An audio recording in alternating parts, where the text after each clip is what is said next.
I bet with Interbet only. They're a fantastic site. I've never had any issues with them. They are very professional. There's never a problem. You deposit money, 2 seconds later it's in your account. You withdraw, which I do very occasionally, and I believe it's also 2 seconds it's in your account.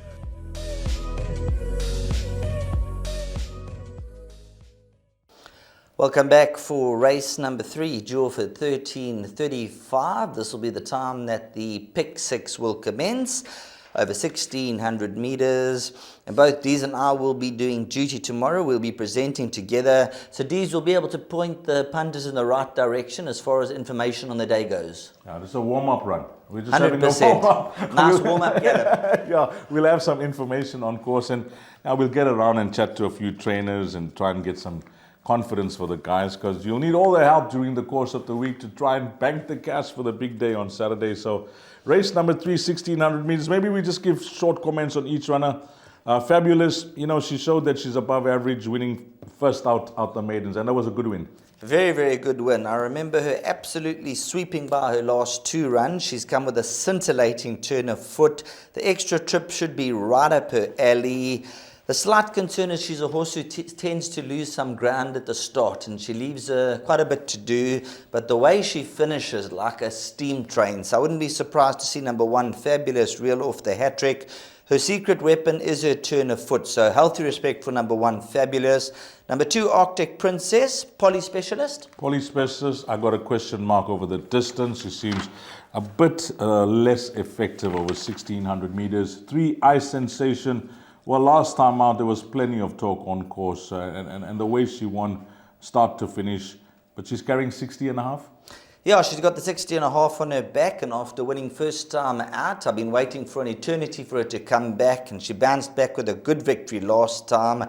She seems quite versatile. Turf, Poly, just needs to reproduce that run, but like you mentioned, from a 72 up to a 77, and prior to that she was an 80, so she's 3 points off her highest mark. She's got to have some sort of say.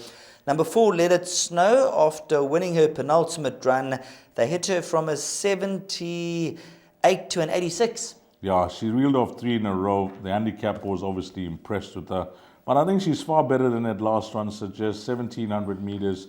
I think back over this mile trip, stable, great form, jockey, confident. Number 5, Forged in Ice. I'm going to say that the stable companion could be the right one of the 2. I'd have to agree with you. The stable companion, number 1, Fabulous, will be the right of the 2. Forged in Ice, though, is very, very consistent and drawn mid-gate. A horse definitely for the quartets. As we move on to number 6, Feeling Groovy. And the way she won last time out, she could go all the way again. Yeah, and I still feel that she could be nicely treated at the handicap as well. They didn't give her too much, 71 to a 74. She's a strong front runner. I mentioned the big weight on Ice Sensation. She's just carrying 54 kgs. Let's see if she can go start to finish again. Capriccio is Garrett van Zyle's runner. When did this horse join Garrett? I'm just having a look. Oh, back in November.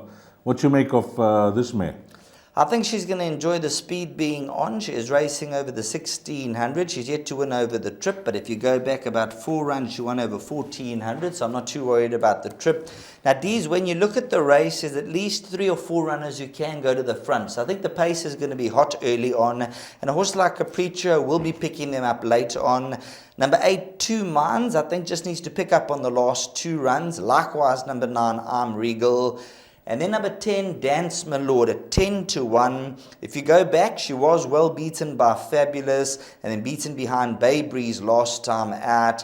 However, last time when she came back to the parade ring, the word was drop this individual to a mile and they'll go start to finish. So it's going to come down to the pace and tactics in this race. Yeah, and the one thing I must say about MJ Odendaal is that, I've been keeping a close eye on him, his runners.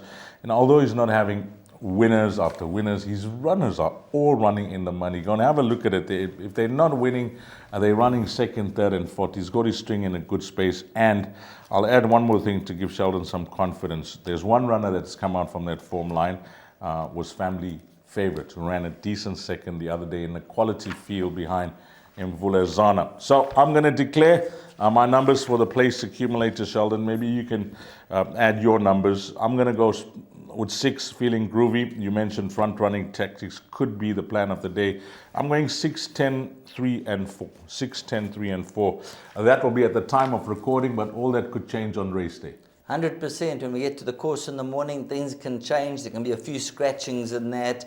But I agree with you, you've got to like those numbers. And I think number 10, Dance Mill Order, 10 to 1, that could be the value in race number 3. But let's see how they go on the track. My name's Danny Diliberto, founder of Ladles of Love. It was founded back in 2014. Communities we work with are all over the peninsula, and we're working with 138 beneficiaries now. We've grown exponentially. We've been able to do that because of all the kindness that we have experienced from individuals and corporates such as Interbet, who just want to be part of the change.